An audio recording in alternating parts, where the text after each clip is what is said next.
Big boss ಮನೆಯಿಂದ eliminate ಆಗಿ ಸ್ವಂತ ಮನೆಗೆ ಬಂದಿದ್ಯಾ, ಏನನ್ಸುತ್ತೆ, ಹೇಗಿದೆ ಅನುಭವ, ಫೀಲಿಂಗ್?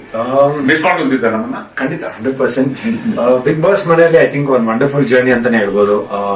ನನ್ನ 55 ಡೇಸ್ ಆಫ್ ಬಿಗ್ ಬಾಸ್ ಮನೆಯಲ್ಲಿ ಟಿವಿನ ನೋಡೋದಕ್ಕೂ ಬಿಗ್ ಬಾಸ್ ಮನೆಯಲ್ಲಿ ಎಕ್ಸ್ಪೀರಿಯನ್ಸ್ ಮಾಡೋದಕ್ಕೂ ಐ ಥಿಂಕ್ ಒಂದು ವಂಡರ್ಫುಲ್ ಜರ್ನಿ. ಪ್ರತಿಯೊಬ್ಬರ ಸಜೆಷನ್ ಮಿಸ್ ಮಾಡ್ತಾ ಇದ್ದೀನಿ ಆಲ್ರೆಡಿ. ಅಂಡ್ ಮನೆಗೆ ಬಂದಿದ್ದು ಡೆಫಿನೆಟ್ಲಿ ತಂದೆ ತಾಯಿನ ನೋಡಿದ್ದು, ನಮ್ಮ ಅಕ್ಕ ಬಾವ, ಫ್ರೆಂಡ್ಸ್, ರಿಯಾ, ಪ್ರತಿಯೊಬ್ಬರನ್ನು ಮೀಟ್ ಮಾಡಿದ್ದು ಅದೊಂದು ಖುಷಿ. ಆದ್ರೆ ಇನ್ನೊಂದ್ ಕಡೆ ಬಿಗ್ ಬಾಸ್ ಮನೆಯಿಂದ ಬಂದಿದ್ದೀನಂತ ಸ್ವಲ್ಪ ಬೇಜಾರು ಇದ್ದೇ ಇರುತ್ತೆ. ಎಲ್ಲೋ ಒಂದ್ ಕಡೆ ಇನ್ನೂ ಇತ್ತು, ಆಟ ಇತ್ತು ಅಂತ ಒಂದ್ ಕಡೆ ಮನ್ಸಿಗೆ ಅನ್ಸ್ತಾ ಇತ್ತು.